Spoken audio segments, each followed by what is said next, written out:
Hello दोस्तों, आपका स्वागत है मेरे यूट्यूब चैनल पर। और आज मैं कक्षा 12 के लिए जो डेरिवेशन है, जो प्रकाश के लिए अवतल गोलीय पृष्ठ के लिए अपवर्तन का सूत्र, इसका निगमन करने वाला हूं। मैं आपको एक दिन में 2 वीडियो दूंगा और उसमें से एक वीडियो रहेगा, तो जो पहले दिन का वीडियो रहेगा वो 2 ठो दूंगा पार्ट 1 से, और दूसरे दिन का 2 ठो वीडियो दूंगा पार्ट 2 से। तो आपसे उम्मीद करूँगा कि आप दोनों वीडियो को देखेंगे और यही सब जो डेरिवेशंस हैं ये आपके यूपी बोर्ड के लिए ज़्यादा इम्पोर्टेंट रहेंगी। तो आज मैं करने वाला हूँ अवतल गोलीय दर्पण के लिए अवतल गोलीय पृष्ठ के लिए अपवर्तन के सूत्र का निगमन। तो चलिए शुरू करते हैं। सबसे पहले इसमें हम एक अवतल गोलीय पृष्ठ बनाएंगे। एक लेंस लेंगे, अवतल लेंस है ये। इसमें का एक पृष्ठ को हटा दिया मैंने, एक ही पृष्ठ से काम चल जाएगा। तो इसी पर हम सारा चीज़ करेंगे कि जब कोई प्रकाश लेंस के पहले पृष्ठ पर पड़ती है तो क्या क्या घटना घटित होती है, उसके बारे में हम सोचेंगे। ठीक, तो चलिए यहाँ पर मान लेते हैं इस लेंस का पोल है, पोल मतलब ध्रुव, और यहाँ पर कोई वस्तु रखी गई है ओ मतलब ऑब्जेक्ट। ठीक, अब ये ओ जब रखी गई है तो ये यहाँ से निकलने वाली किरण ये ऐसे मान लीजिए गई। ठीक, अब ऐसे जाने के बाद इसको जाना चाहिए था ऐसे सीधे। ठीक, लेकिन देखिए ये है N2 मान लीजिए ये है, और ये N1 है, मतलब ये पहला माध्यम, ये दूसरा माध्यम है। ठीक, और जब भी विरल माध्यम से सघन माध्यम की ओर जाती है प्रकाश की किरण तो वो अभिलंब की ओर झुकती है। तो अब यहाँ पर अभिलंब कहाँ है, तो चलिए अभिलंब बनाते हैं। मान लीजिए कि ये क्या है, अभिलंब है, इसका नाम C दे देते हैं, और ये क्या है, अभिलंब है। ठीक, अब यहाँ से ऐसे गई, जाना चाहिए था सीधे, लेकिन ये हल्का सा क्या हो जाएगी, कर्व हो जाएगी, मुड़ जाएगी। ठीक, अब यहाँ से ये ऐसे आएगी, तो ये जाना चाहिए था सीधे लेकिन मुड़ गई ऐसे। और प्रतिबिंब आपका वर्चुअली जो आभासी प्रतिबिंब बनेगा वो कहाँ पर बन जाएगा, यहाँ पर बन जाएगा। ठीक, तो यहाँ पर इसका प्रतिबिंब बना, वस्तु चली यहाँ से और अभिलंब खींचे यहाँ पर, प्रतिबिंब बना यहाँ पर। ठीक, अच्छा, यदि हम मान लें कि ये जो एंगल है ये अल्फ़ा है, ये एंगल बीटा है, तथा ये एंगल क्या है, गामा है, तो फिर क्या होगा, आइए देखते हैं। चलिए एक हम यहाँ से अभिलंब खींच दे रहे हैं, जिसका नाम दे रहे हैं M एंड N। आगे चलकर इसका काम पड़ेगा, तो इसीलिए मैंने अभी खींच दिया है इसको। ठीक है, अब देखिए क्या होता है।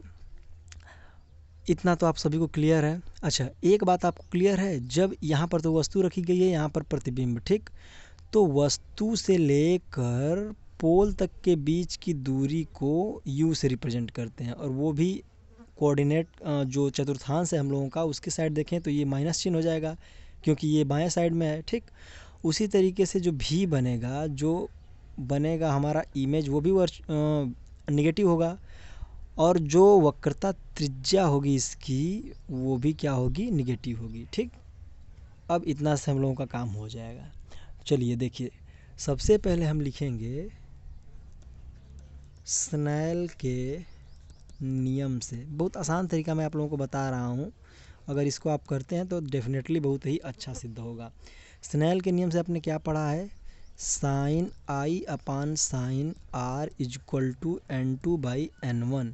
N2/N1 को N भी कहते हैं, जो कि कांस्टेंट होता है। तो sine I upon sine R is equal to N2/N1 होता है। ठीक है, तो इतना लिखने के बाद हमको I चाहिए, R चाहिए। ठीक, अच्छा एक बात और समझिए, इसमें ये जो अभिलंब है, ये C वाला, ये जो अभिलंब बना है आपका, ये अभिलंब बनाएगा आपतन कोण और परावर्तन कोण। तो आपतन कोण किसके साथ बनाएगा, तो ये वाला अभिलंब जो है वो आपतन कोण बनाएगा ये वस्तु वाले के साथ, क्योंकि वस्तु वाले के साथ अभिलंब का जो कोण बनता है वो आपतन कोण होता है। तो इस वाले को हम रिप्रेजेंट करेंगे I से, और जो परावर्तन कोण बनेगा वो देखिए ये प्रतिबिंब है और ये अभिलंब है, तो इसके बीच का जो कोण बनेगा ये होगा R, यानी परावर्तन कोण। ठीक, अब हमको I निकालना है, तो देखिए कौन सा त्रिभुज लेना होगा, क्योंकि यहाँ पर साइन I है और R है, तो हमको सबसे पहले I फाइंड करना है, फिर R फाइंड करना है। ठीक, तभी हम संबंध बता पाएंगे। तो I के लिए देखिए MOC, अगर M लेंगे, O लेंगे, C लेंगे, तो जो इतना त्रिभुज बन रहा है इसमें ये पूरा I हो गया। तो चलिए हम यहाँ पर ले लेते हैं त्रिभुज MOC में।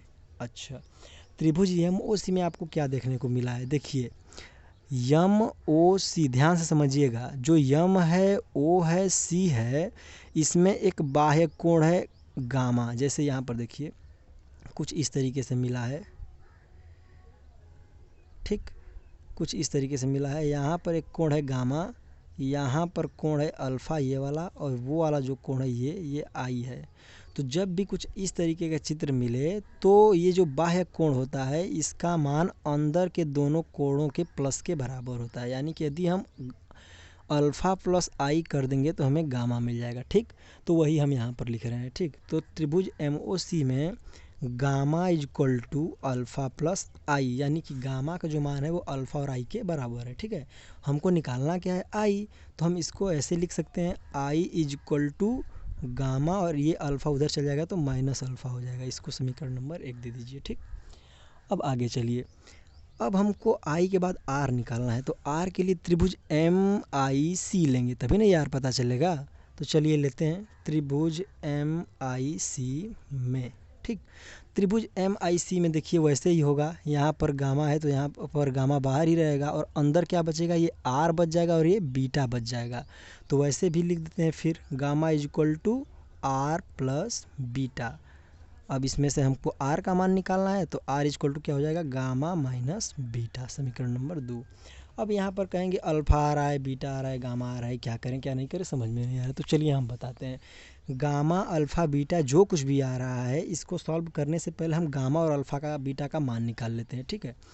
तो मान लीजिए कि ये एक समकोण त्रिभुज है, ये MNO, तो इसमें से हमको अल्फ़ा का मान मिल जाएगा। कैसे बताते हैं, त्रिभुज MON में, त्रिभुज MON में, अच्छा हमको पता क्या है, ये देखिए सबसे पहले इसकी हाइट मान लीजिए ये h है, ठीक। हाइट हमको MN की पता है, और हमको N और O का मान भी पता है, क्या पता है, -U, ठीक।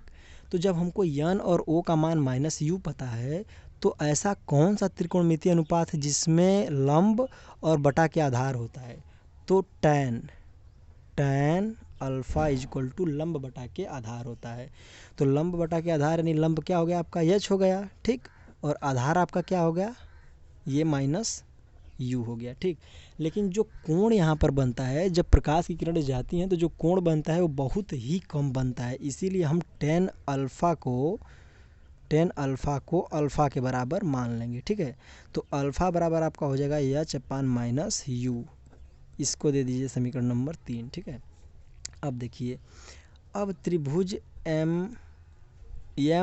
MON लिए हैं तो अल्फ़ा पता चला, वैसे ही MIN लेंगे तो बीटा पता चलेगा। MIN लेंगे तो बीटा पता चलेगा, यानी कि tan beta is equal to, इसमें भी लंब बटा आधार होगा, तो लंब हो गया h और आधार हो गया इसका बीच का दूरी यानी -b। इसको भी अगर लिखना चाहेंगे तो beta is equal to h/-b लिख सकते हैं, ठीक है। इसको दे दीजिए 4, ठीक। अब आगे क्या करिएगा, अब त्रिभुज देखिए MCN ले लीजिए, MCN में tan गामा इक्वल टू, तो tan गामा इक्वल टू क्या होगा, ये भी होगा h/-r, तो इसको भी क्या लिख सकते हैं, गामा इक्वल टू h/-r, इसको समीकरण 5 दे दीजिए। देखिए ये tan जो है ये इसलिए नहीं ले रहे हैं क्योंकि यहाँ पर बहुत ही छोटा कोण बनता है, इसीलिए हम tan का मान नहीं ले रहे हैं, ठीक है। तो इसको चिंता करने की बात नहीं है कि tan नहीं लिए हैं तो क्यों नहीं लिए हैं, तो ये बहुत कम कोण बनता है इसीलिए tan का मान नहीं लिए हैं, ठीक। तो चलिए इसके बाद आगे सॉल्व करते हैं, मैं नेक्स्ट पेज पर करता हूँ। तो देखिए यहाँ पर हमने अल्फ़ा का मान, देखिए यहाँ पर मैंने tan गामा यानी कि गामा का मान, बीटा का मान, अल्फ़ा का मान निकाल लिया है। और अब हम क्या करते हैं, अब हम इसको समीकरण में पुट करते हैं। तो किस समीकरण में पुट करेंगे ये भी मैं आपको बता रहा हूँ। ये देखिए ये गामा है, आई का मान है, तो आई वाले समीकरण में पहले हम पुट करेंगे, उसके बाद आर वाले समीकरण में पुट करेंगे, ठीक है। तो देखिए यहाँ पर इस पेज पर मैं बता रहा हूँ आपको, sin I/sin r is equal to n2/n1 है। तो अब जब tan अल्फ़ा और बीटा का जब कोण जब थोड़ा सा आया है तो यहाँ पर आई और आर भी तो थोड़ा सा होगा, तो इसलिए हम साइन को क्या कर देंगे, नेगलेक्ट कर देंगे। क्या कर देंगे, नेगलेक्ट। मतलब कि यदि हम साइन को नगण्य मानते हैं तो I/R=N2/N1 आ जाएगा। ठीक है, अब I का मान देखिए, यहाँ से I का मान क्या है, गामा माइनस अल्फ़ा, तो इसको यहाँ पर लिखेंगे gamma minus alpha upon R का मान क्या है, देखिए निकाले हैं, गामा माइनस बीटा N2/N1। अब इसका क्रॉस मल्टीप्लाई करा दीजिए, तो ये हो जाएगा आपका N1, ये 1 है, N1 कोष्टक में गामा माइनस अल्फ़ा N2 कोष्टक में गामा माइनस बीटा। ठीक, अब इसको जब आप सॉल्व करेंगे तो अंदर गुणा करा दीजिए, तो N1 gamma minus N1 alpha N2 gamma minus N2 beta. ठीक, अब इसमें जो जात वाले लोग हैं इनको एक तरफ कर लीजिए। ठीक है, तो जात वाले लोगों को चलिए एक तरफ करते हैं। जात वाले लोग को एक तरफ करने के लिए देखिए, यहाँ पर N1 है, यहाँ पर N2 है, यहाँ पर N2 है, तो गामा गामा एक तरफ कर लीजिए, तो N1 गामा, ठीक है, कहाँ गया,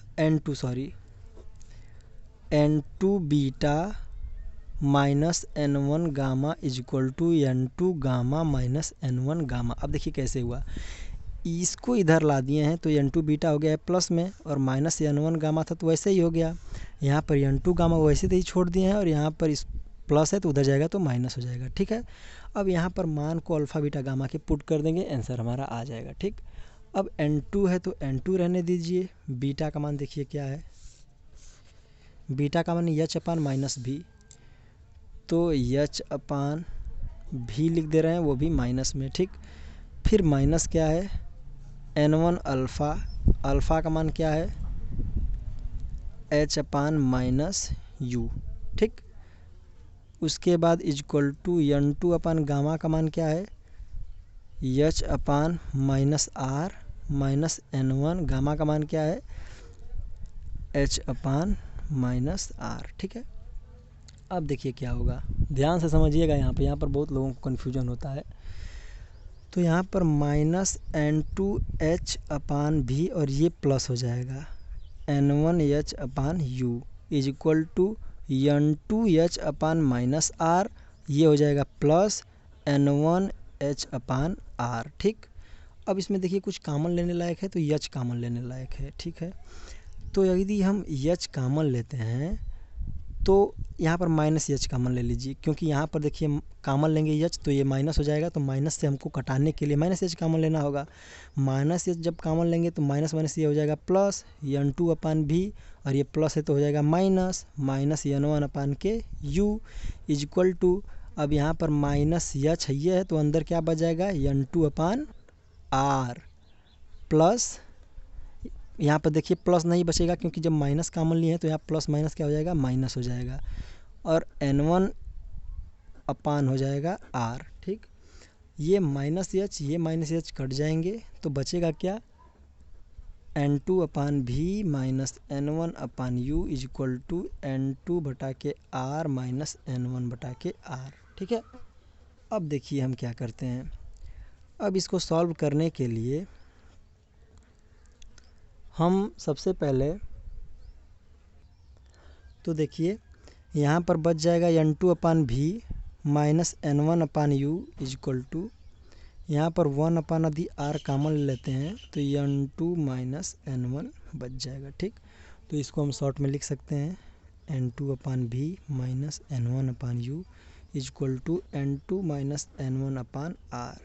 ये आपका जो फार्मूला आया है ये बहुत ही इम्पोर्टेंट फार्मूला है, और ये अवतल गोली पृष्ठ के लिए आया है। अभी मैं उत्तल गोली पृष्ठ के लिए भी करा दूंगा, उसके बाद आपको लेंस मेकर का सूत्र बताया जाएगा जो कि बहुत ही इम्पोर्टेंट है।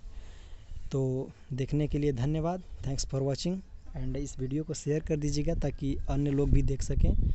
आई होप आपको अच्छा लगा। Thank you for watching.